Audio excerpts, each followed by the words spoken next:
Sa ating balitang probinsya, ilang mga lokal na opisyal mula sa iba't ibang mga lungsod at munisipalidad sa buong bansa ang nagkaroon ng pagkakataon na lumahok sa isinasagawang foreign study mission sa Bangkok, Thailand kamakailan. Samantala, peace and development projects sa Nunungan, Lanao del Norte nagpapatuloy. Ang detalye nito sa ulat ni Lou Antonio ng PIA Iligan City, Lanao del Norte.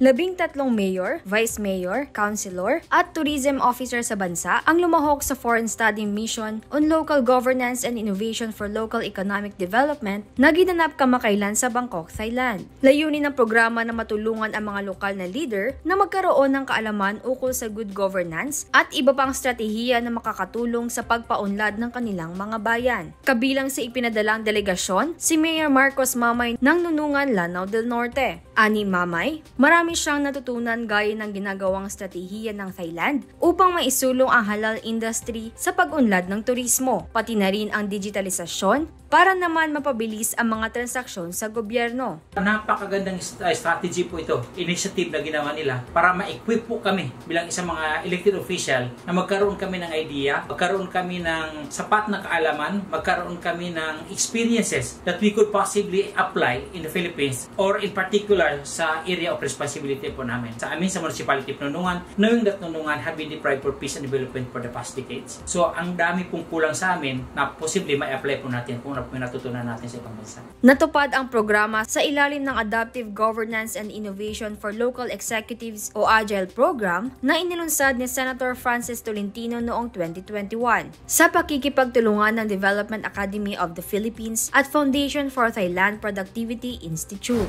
Patuloy naman ang Rido o Family Feud Settlement sa Nunungan upang masiguro ang kapayapaan na pinakamalaking susi para sa pag-unlad. Marami rin mga infrastruktura ang itinatayo sa bayan na simbolo ng patuloy na pag-unlad nito. Kabilang dito ang konstruksyon ng 4-in-1 na project tulad ng ospital, mga silid-aralan, dormitory at moske na itinatayo sa tulong ng Sheikh Abdullah Al Nouri Charity Society, State of Kuwait. Patapos na rin ang konstruksyon ng tulay na magdudugtong sa mga bayan ng Sapad at Nunungan. When it comes sa mga iba't ibang project, ang dami pa pong nakaline up ng mga projects para sa Nunungan. So pasalamat po tayo sa lahat ng mga agencies na patuloy na tumutulong po sa atin sa Municipality of Nunungan. Si Mayor Mamay ay dating kadete ng Philippine Military Academy Class of 2004 at aktibo rin bilang Vice President for External Affairs ng League of Municipalities of the Philippines. Ako si Lou Antonio ng PIA Iligan City, Lanao del Norte para sa PNA Headlines.